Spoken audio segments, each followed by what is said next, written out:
नमस्कार दोस्तों, स्वागत है आपका स्टैंड गुरुजी यूट्यूब चैनल। दोस्तों आज की वीडियो हम लोग प्रैक्टिस करने वाले हैं 120 शब्द प्रति मिनट की स्पीड से डिक्टेशन का यहाँ पे अभ्यास करेंगे और इस क्रम में ये हमारा चौथा वीडियो है। इससे पहले 3 वीडियो हमने अपलोड किया है, आप हमारे प्लेलिस्ट में जाके क्रम वाइज वीडियो प्रैक्टिस कर सकते हैं। इसके अलावा दोस्तों अगर आप डेली डिक्टेशन चाहते हैं तो आप चाहे तो हमारे चैनल का मेंबरशिप ले सकते हैं, हमारे पेड ग्रुप को ज्वाइन कर सकते हैं। वीडियो पसंद आए तो लाइक कर देना, चैनल पर पहली बार आए तो सब्सक्राइब करके नोटिफिकेशन बेल ऑन रखना। चलिए स्टार्ट करते हैं। रेडी, 5 सेकेंड 120 शब्द प्रति मिनट की स्पीड से होगा, सभी लोग प्रैक्टिस करेंगे। स्टार्ट। सभापति महोदय, आज हमारे देश में जो ऊपर से लेकर नीचे तक शिक्षा दी जा रही है उसमें व्यवस्था ही एक कारण है जिसकी वजह से शिक्षा का स्तर गिरता जा रहा है। मेरा अपना विचार है कि जो शिक्षा प्रणाली है और जिस रूप में शिक्षा दी जा रही है वही अनुशासनहीनता का भी कारण है। अपने देश और प्रदेश में हर एक की अपनी अपनी भाषा है और वह बालक जो इस देश में पैदा हुआ है, जो अपनी मातृभाषा की गोद में पला है, उसको यदि अपनी मातृभाषा में ही शिक्षा दी जाए तो मेरा विचार है कि शिक्षा का स्तर ठीक हो सकता है। जो सबसे बड़ी भूल और कमी सरकार के द्वारा दी जाने वाली शिक्षा के संबंध में हो रही है वह यह है कि बालक की मातृभाषा में शिक्षा न देकर उसको उस भाषा में शिक्षा देने की व्यवस्था की गई है जो हमारे देश या प्रदेश की भाषा कभी रही ही नहीं। मेरा अभिप्राय विदेशी भाषा अंग्रेजी से है। मैं यह मानकर चलता हूँ कि जब से यह भाषा इस देश में आई है, चाहे वह किसी कारण से आई हो, इसे आप भी और इस माननीय सदन के सदस्य भी जानते हैं कि उससे बुरे परिणाम ही निकले हैं। कोई भलाई नहीं हुई है। इस देश को जो हानि हुई है वह किसी से छिपी नहीं है। हम देख रहे हैं कि हमारे यहाँ जितना फैशन बढ़ रहा है और जितनी वेशभूषा बिगड़ रही है वह सब अंग्रेजी भाषा के ही कारण है।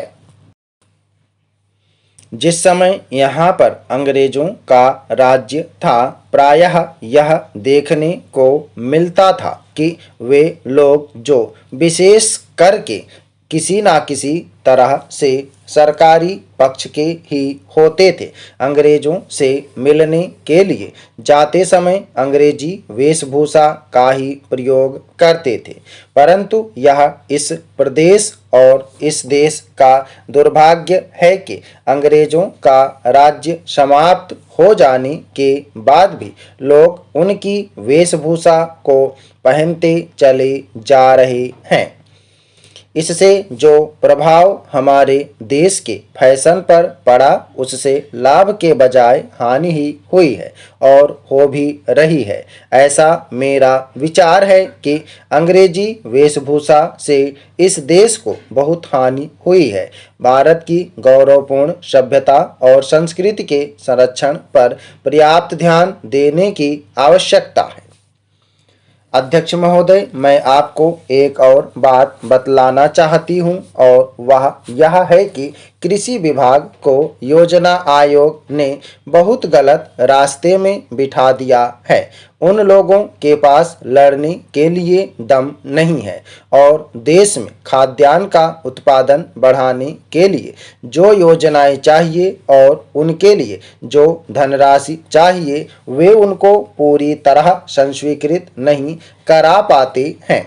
कृषि विभाग तो जमीन की तरह आधार होता है और उसी पर देश के लिए पर्याप्त अन्न पैदा करने का महान भार है। इसलिए यह बहुत आवश्यक है कि अधिक अन्न उपजाने के मार्ग में जो भी आवश्यक कदम यह विभाग उठाना चाहे उसमें किसी तरह की रुकावट न हो। बहुत सी हड़तालें हो सकती हैं, मजदूर काम से बरी हो सकते हैं, लेकिन किसी भी हालत में वे खाने से बरी नहीं हो सकते। अब हम देखते हैं कि मिलों और कारखानों में हड़तालें हो जाती हैं, छुट्टी हो जाती है, तो आम काम के दिनों की अपेक्षा लोग उन दिनों में ज़्यादा खाना खाते हैं, ज़्यादा दावतें करते हैं। आज यह हमारे लिए सर्वाधिक महत्व का विषय है कि हमारा अन्न का उत्पादन उस गति से बढ़े ताकि हम अपनी खपत से अधिक उत्पादन कर उसका निर्यात कर सकें। सरकार तथा इस मंत्रालय के लिए यह समस्या एक बड़ा सिरदर्द पैदा कर रही है। हर एक विभाग में बड़े बड़े अधिकारी बैठे हैं और हजारों रुपए के बड़े बड़े वेतन ले रहे हैं, लेकिन मुझे दुख के साथ कहना पड़ता है कि उनका दिमाग कार्यालय की मिसलों और कागजों में लगा रहता है। इस विभाग का काम बहुत ही महत्वपूर्ण है। प्राकृतिक कोप के कारण जो समय समय पर हमारी फसलों को नुकसान होता है, इससे भी अपनी फसलों की रक्षा करने के लिए आवश्यक कदम उठाना इसके जिम्मे है। आज मेरे पास लखनऊ से कुछ लोग आए थे और वे लोग बोल रहे थे कि यहाँ दिल्ली में इस अवसर पर ठंडी हवा चल रही है और आप यहाँ दरवाजे बंद करके बैठे हैं या आराम से लेटे हैं, लेकिन हमारी तो जान खतरे में है।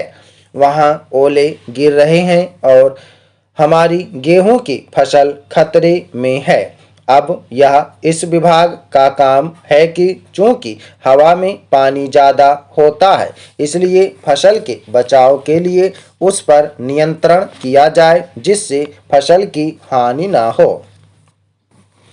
अध्यक्ष महोदय, जिस भावना से मैंने यह बिल पेश किया है उसको विरोधी पक्ष के लगभग सभी सदस्यों ने एक मत से महसूस किया है कि देश में बेकारी की जो समस्या है वह एक भयंकर समस्या है और उसके कारण हमारे देश का विकास, चाहे वह सामाजिक हो, आर्थिक हो या सांस्कृतिक, रुका हुआ है और ऐसी स्थिति में हम आगे बढ़ नहीं सकते हैं।